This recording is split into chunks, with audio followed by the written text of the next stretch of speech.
gamers be paying to play online gaming? This is not a witch hunt.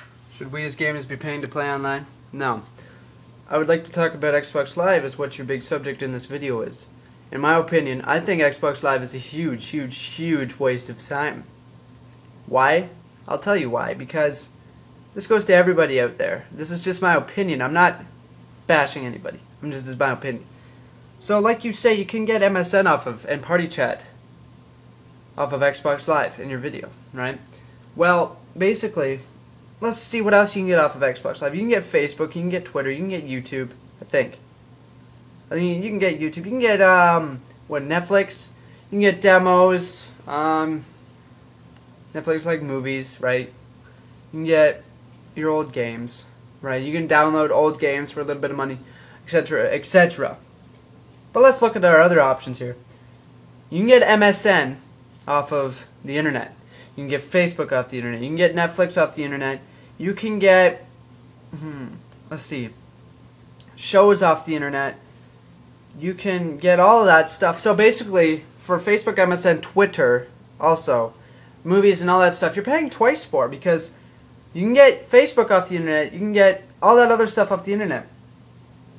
So you're paying for your internet bill, and you're also paying for your Xbox Live bill. However much your internet bill is a month, however much Xbox Live is for you is a year. That's paying for two things. For two Facebooks. You're paying for two Facebooks, two MSNs, two Twitters, two Netflix. You could be.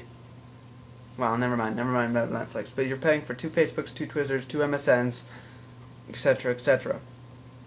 You're also paying for advertisements on Xbox Live. And don't say no, because you go and load up your Xbox Live dashboard, and you flip through the dashboard and you tell me exactly how many advertisements you see. You will at least see over two. Two or over. Now you think, I know this one guy off of YouTube, and he makes $500 a month from advertisements off of his videos, because he's a YouTube partner. And that's just one guy with a few thousand viewers. So a few thousand viewers, and however many viewers out of that actually click the advertisements, he makes $500 a month out of it. Now think, how many users are there on Xbox Live? Millions? Yeah.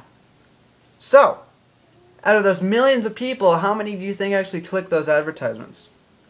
So out of those millions of people, Microsoft is making how much money from the dollars a year that people have to pay? And how much money they're making from the sponsors that put advertisements up on the dashboard, and when somebody clicks that, how much money does Microsoft make out of that too?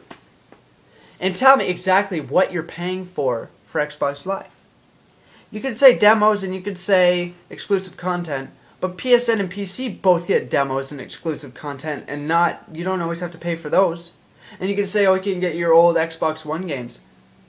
But you also have to pay for those Xbox Live, and you have to pay to download those Xbox One games, where PSN and PC is free, and you can get the old games for those for free sometimes. Or if you don't get them for free, you're still paying for only one payment, and that may be $5 or $14 to get that old game that you want to play. And that's all you have to pay for. That's it. No more. So you might be saying Party Chat. You're paying for Party Chat. But do you really think you should be paying, say, £40 like Jason says, a year for Party Chat, or $60 for North America for Party Chat and for advertisements, just to get more money? You might say you might get exclusive stuff earlier. But how much earlier? A month earlier? Is it really worth paying $60 a year just to get that game or exclusive beta or demo 1 month earlier than everybody else? $60? Is it worth it in the short run or the long run? Or is it even worth it in both? What do you guys think? I think none of it's worth it at all. I think that Microsoft is just scamming everybody that pays for Xbox Live, because you can get more than half the stuff off the internet, like Facebook and Twitter, all of that. So you're paying for those things twice. Internet bill and Xbox Live. Whether you use it or not, you're still paying for it on Xbox Live. You could say, I don't go on Facebook or Xbox Live. You're still paying for it. So, is it really worth it? I'll let you decide. Because I don't think so. That's just my opinion on your video, Jason. I personally don't think that paying for Xbox Live, pay to play online, is really worth it. Maybe for MMOs like World of Warcraft, maybe. Like those type of things, then sure, right? Because they're making money to upgrade the game. But for Xbox Live, when you have so many other ways to get more than half the options off of that stupid thing for free, it's not worth it. It's not worth it at all.